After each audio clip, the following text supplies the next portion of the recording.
అబ్బో ఇక్కడ కేజీ చీరలు కొంటే అర కేజీ చీరలు ఫ్రీ అంట. మంగళ్య షాపింగ్ మాల్, కేజీల్లో సేల్, టన్నుల్లో ఆనందం. ఆ జిల్లాలో రాజకీయం కొత్త పుంతలు తొక్కుతోందా? నిన్న మొన్నటి వరకు ప్రముఖ పుణ్యక్షేత్రంగా విరాజిల్లిన ఆలయంలో మైనింగ్ ముసుగుతో నీలి నీడలు కమ్ముకుంటున్నాయా? ప్రముఖ పుణ్యక్షేత్రం సమీపంలో ఇప్పుడు చోటు చేసుకున్న మైనింగ్ తవ్వకాలతో జిల్లా రాజకీయాలు వేడెక్కుతున్నాయా? గత ప్రభుత్వంలో అక్రమాలు జరిగాయంటూ కూటమి నేతలు ఆరోపించారు. మరి అప్పుడు నోరు ఎందుకు తెరవలేదని వైసీపీ నేతలు అనడం వెనుక అసలు మర్మమేంటి? అనకాపల్లి జిల్లా రాంపిలి మండలంలోని శ్రీ ఉమాధర్మలింగేశ్వర స్వామి ఆలయం చుట్టూ ముసురుకున్న రాజకీయం ఏంటి? Let's watch the story.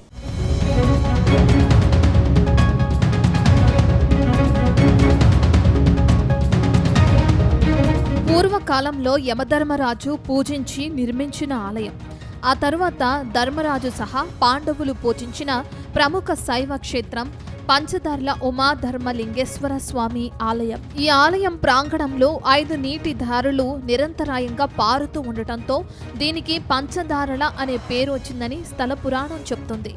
ఈ దారులలో స్నానం చేయడం ద్వారా సమస్త రోగాలు నయం కావటమే కాకుండా దోషాలు పోయి పితృదేవతల ఆత్మ శాంతిస్తుందని ఈ ప్రాంత భక్తుల ప్రగాఢ విశ్వాసం.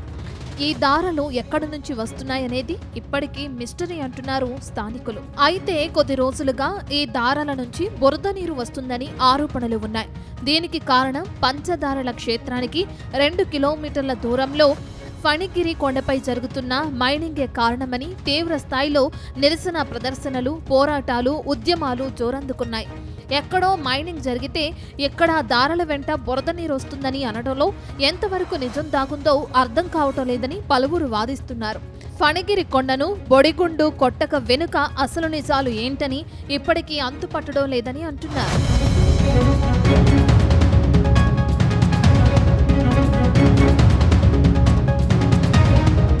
కొన్ని శతాబ్దాలుగా పంచదారల ప్రాంతంలో శుద్ధమైన ప్రకృతి సహజ సిద్ధమైన నీరు వస్తుండటంతో ఆ జలాలను సాగునీటి కొరకు ఉపయోగిస్తున్నట్లు చెప్తున్నారు. అయితే గత కొంతకాలంగా ఫణిగిరి కొండపై మైనింగ్ పనులు చేపట్టడంతో కొద్ది రోజులుగా మంచినీరు కాస్త బురదమయంగా మారిందని ఈ ప్రాంత వాసులు ఆందోళన చెందుతున్నారు. నిత్యం వచ్చే దారంలో మార్పు కనిపించడంతో పాటు వచ్చే నీరు సైతం బురదమయంగా కలుషితం కావటానికి ప్రధాన కారణం ఫణిగిరి కొండపై జరుగుతున్న గ్రావెల్ అక్రమ తవ్వకాలే కారణమని గ్రామస్తులు ఆరోపిస్తున్నారు. ఎన్నో వేల సంవత్సరాల చరిత్ర కలిగిన ధర్మలింగేశ్వర స్వామి ఆలయ దారాల నుంచి బురద నీరు రావటం హాట్ టాపిక్ గా మారింది.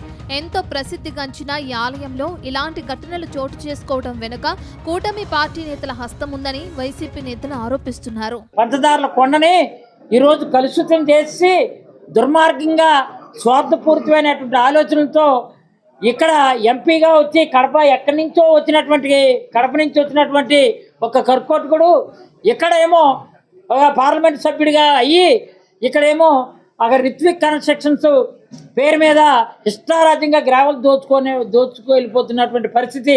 ఇక్కడ ఉన్నటువంటి శాసనసభ్యుడు ఒక బకాసుడిగా తయారయ్యి ఇంకా ఏంటంటే కోతికి కొబ్బరికాయ దొరికినట్టు అక్కడేంటే దాని విలువ తెలియదు. కోతికి ఏదైనా కొబ్బరికాయ దొరికి దాని విలువ తెలియదు, దాన్ని చెదగొట్టడమే.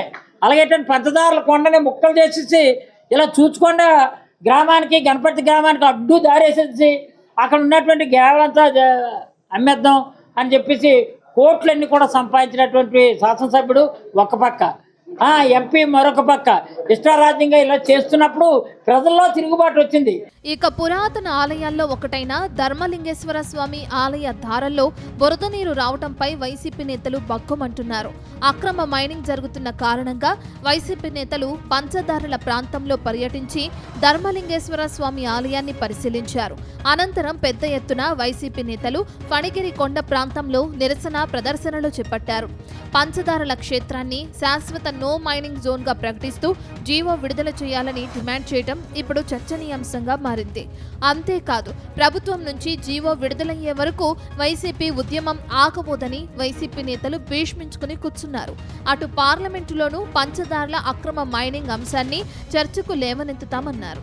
అక్రమ మైనింగ్ విషయంలో ఎంపీ సీఎం రమేష్ సమాధానం చెప్పాలని డిమాండ్ చేయడంతో పంచదారల చుట్టూనే రాజకీయం తిరుగుతుందన్న టాక్ వినిపిస్తుంది.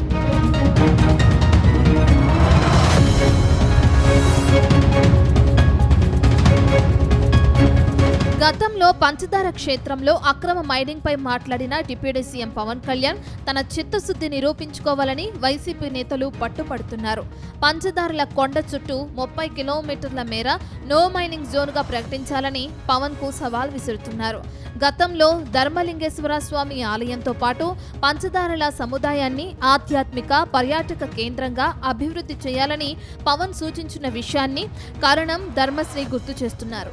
అయితే పవన్ కళ్యాణ్ తన చిత్తశుద్ధిని నిరూపించుకోవాలంటే 30 కిలోమీటర్ల మేర పంచదారలను శాశ్వత నో మైనింగ్ జోన్ ప్రకటించేలా చర్యలు తీసుకోవాలని అంటున్నారు. ఇప్పటికే మైనింగ్ ప్రాంతాన్ని రెవెన్యూ, మైనింగ్, పర్యావరణ శాఖల అధికారులు పరిశీలించిన తర్వాత జిల్లా కలెక్టర్కు ఇచ్చిన నివేదికల్లో నిబంధనల ఉల్లంఘనలు స్పష్టంగా నమోదయ్యాయని ధర్మశ్రీ చెబుతున్నారు. జీవోని ఎట్టి పరిస్థితుల్లో రిలీజ్ చేయాలి.